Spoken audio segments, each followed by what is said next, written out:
در مسجد مرکزی نویه واسه جمعه نودینایف معاون امام خطیب است. در این مسجد وظیفه امام خطیبی را اجرا می‌نماید.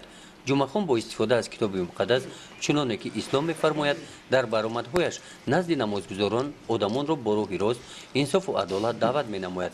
او می‌گوید که دین اسلام ضد خرید و فروش آدمان است.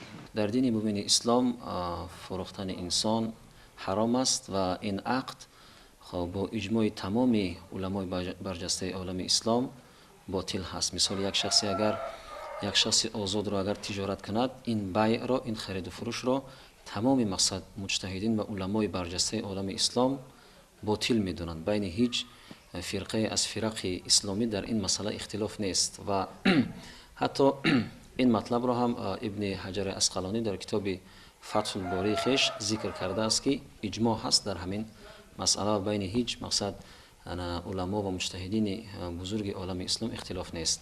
خرید و فروش آدمان که جامعه جهانی را به تشویش آورده است، یکی از مسائل گلوبالی حل طلب جهانی امروزه به شمار می رود. دین اسلام این عمل را محکوم نموده آن را حرام می شمارد.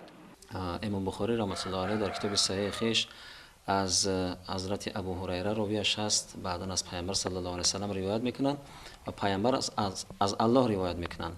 ما دو نوع روایت داریم. یکم روایتی که مقصد پیامبر از جانب خودشان نقل میکند، این رو میگن حدیث، و روایتی که پیامبر از جانب الله نقل میکند و این رو میگن حدیث قدسی.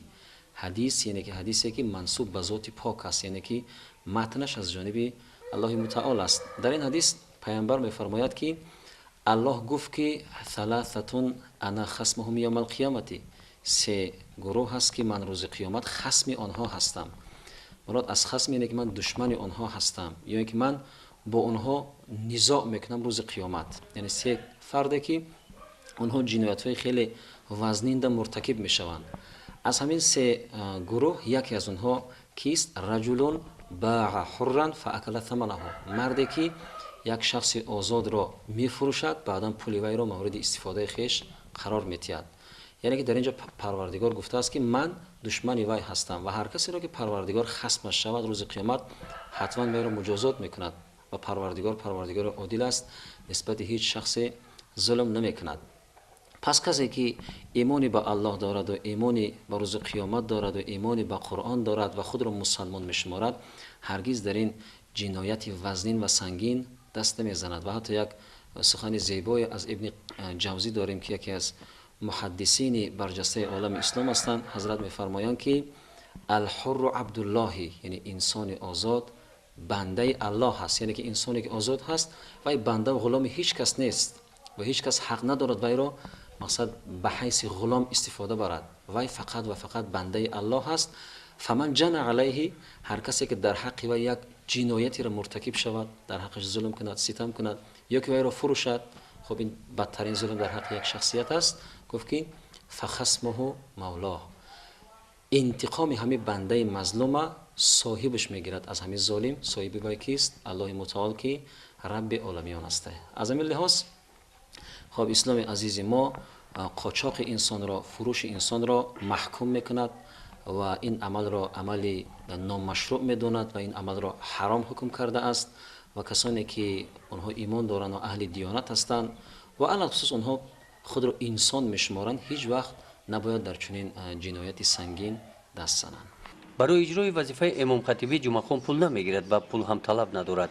و مثل دیگر آدمان جمعه بعد ادای نماز از مسجد برآمده می رود. شغل اساسیش تجارت می باشد. او صاحب مغازه شخصی خود است. محصولات های خوراکه می فروشد. با همین واسطه زندگیش رو پیش می برد. همچون مسلمان او ضد استثمار آدم از طرف آدم است.